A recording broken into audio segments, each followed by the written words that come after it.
C'était à la fin octobre 1997 que j'ai emménagé dans la petite maison près de Morts, à l'orée des Bois, à l'est de Besançon.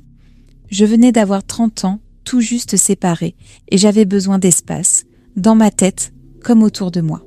La maison n'avait rien de pittoresque, des murs humides, une clôture pourrie, des fenêtres qui s'embuaient à l'intérieur. Mais elle était à moi, pour un temps, et cela suffisait. Elle se trouvait au pied d'une colline douce qui surplombait la route menant au bourg, blottie contre un épais rideau d'arbres, hauts et muets, même en plein jour. J'avais des voisins, oui, mais assez éloignés pour que leur silence reste intact.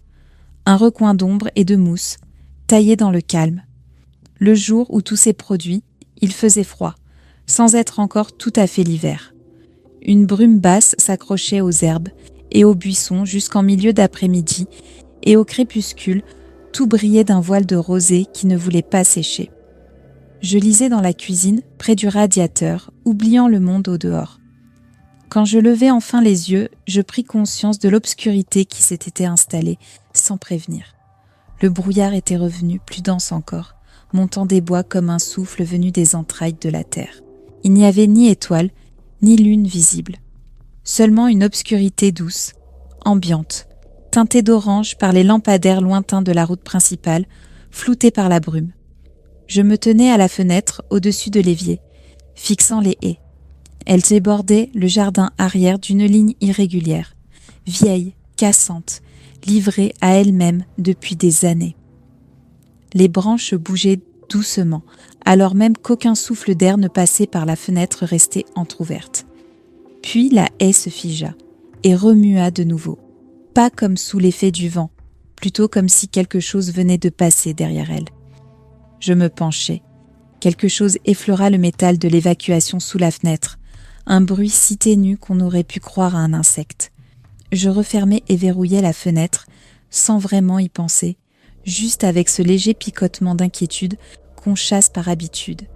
Et c'est alors que le courant sauta, sans avertissement, sans vacillement. L'obscurité d'un seul coup. Les lumières, le radiateur, le ronron du frigo, tout s'était éteint. Un silence s'installa, mais un silence étrange, total. Mes oreilles cherchaient dans ce vide, pas de voiture, pas d'insectes, rien. Je retrouvai ma lampe torche par réflexe et l'allumai. Le faisceau trancha la nuit comme une lame, blanc et étroit. Les murs semblaient s'être rapprochés. Je marchai prudemment vers l'entrée pour vérifier le tableau électrique dans le couloir. Je l'ouvris, bien que je susse déjà. Aucun disjoncteur n'avait sauté. Tout semblait en ordre. Pourtant, rien ne fonctionnait. Et puis, on frappa. Pas à la porte d'entrée, à l'arrière. 3 coups, lents, mesurés, le rythme exact d'un coup poli, sauf que cela n'avait rien de poli. C'était calculé. Je fis volte-face, braquant la lampe vers la cuisine. Le faisceau trembla légèrement. Ma main aussi. Je me dis que c'était sans doute un voisin. Peut-être que toute la rue était privée d'électricité. Peut-être quelqu'un avait-il besoin d'aide. Mais je ne bougeais pas. Je n'avais pas envie d'aller à cette porte. Il n'y avait pas eu de voix avec les coups. Pas de « bonsoir », pas de « excusez-moi », aucun bruit de pas. Juste ces 3 coups sourds contre le bois ancien. Je fis un pas et j'entendis un bruit sur le toit. Ce n'étaient pas des branches qui raclent, ni des oiseaux. Quelque chose de plus lourd, quelque chose qui marchait, lentement.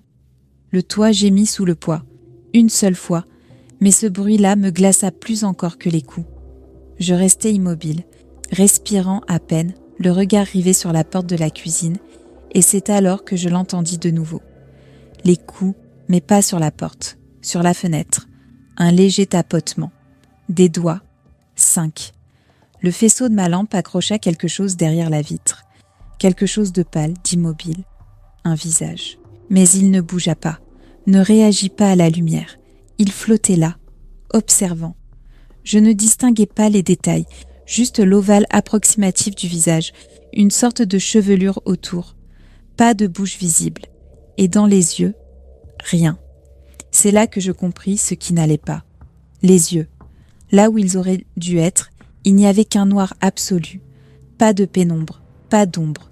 Un noir d'encre, comme des orbites creusées et remplies de vide. un noir qui n'absorbait pas la lumière.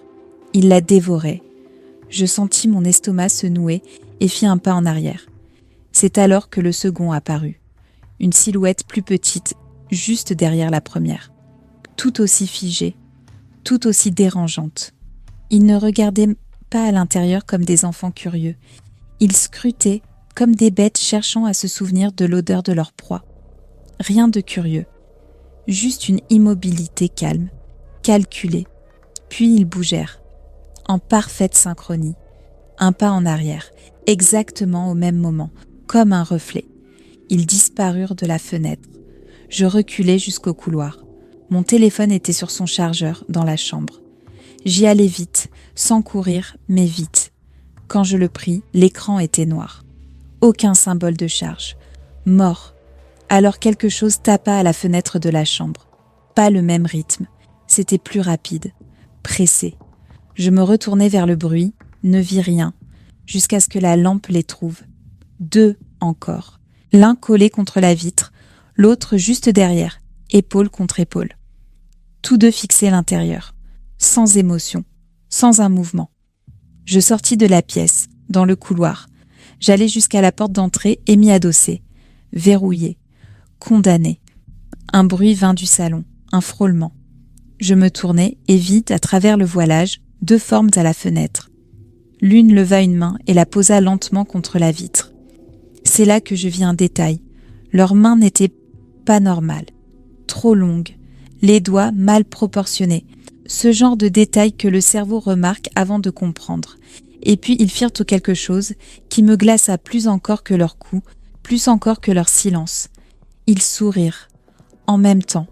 Pas un sourire large ou monstrueux, juste une infime courbe au coin des lèvres, comme pour dire « On t'a trouvé ». Je me recroquevillai dans un coin du couloir, accroupi. J'éteignis la lampe et retins mon souffle. La maison était plongée dans le noir, mais c'était mieux ainsi. Les voir rendaient tout pire. Et ils continuèrent à frapper. D'autres fenêtres, d'autres portes, la porte arrière, le mur latéral, la fenêtre de la salle de bain. Ils tournaient autour de la maison. Je ne savais plus combien ils étaient. Ils étaient 2 au début, mais maintenant ils étaient là plus. Je les sentais bouger autour de moi, dans le noir, de l'autre côté des murs. Et puis quelque chose gratta dans la cheminée. J'avais bloqué le conduit depuis des semaines avec une planche et de l'isolant, mais quelque chose poussait contre. Lentement, délibérément. Je fixai la planche. J'attendais. Elle bougea, légèrement, vers l'intérieur. Je me ruai dans la cuisine. La lampe resta éteinte. Je ne voulais pas qu'il sache où j'étais. Mais alors que je passais près de l'évier, un nouveau tapotement contre la vitre. Plus rapide, pressant. Je me baissai, et tout s'arrêta. Silence, partout. J'attendis, immobile. 10 secondes, 20, 1 minute entière. Je rampai jusqu'au couloir et me tins au centre de la maison, le silence me serrant de toutes parts. Et puis, un petit bruit. Quelque chose glissa dans la fente de la porte d'entrée. Je me retournai, lentement, avançai. Sur le sol, une feuille de papier. Je me baissai, la ramassai. L'écriture était trop soignée, rigide, comme si elle venait de quelqu'un qui n'avait vu l'écriture qu'en image. Jamais en usage. Aucun message. Juste mon nom complet. Répété encore et encore. 23 fois. Je laissai tomber la feuille. Et c'est alors que le courant revint. La lumière jaillit. Le frigo ronronna. Le couloir vibra d'une chaleur artificielle, soudaine. Je courus à la porte, l'ouvris en grand. La cour était vide. Les haies immobiles. La route en contrebas muette. Aucune trace d'eux. Pas d'empreinte. Pas de marque sur les vitres. Mais ils étaient venus. Ils avaient touché la maison. Et ils connaissaient mon nom. Je n'ai jamais pu l'expliquer. Peu m'importe qu'on me croie ou non.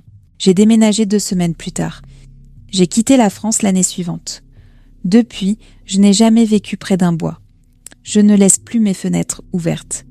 Et je n'ouvre plus jamais la porte après la tombée du jour. Pas à moins de savoir exactement qui se trouve de l'autre côté. Parce qu'une fois qu'on a croisé le regard de quelque chose qui n'a pas de regard, on ne fait plus confiance à ce que le monde appelle humain.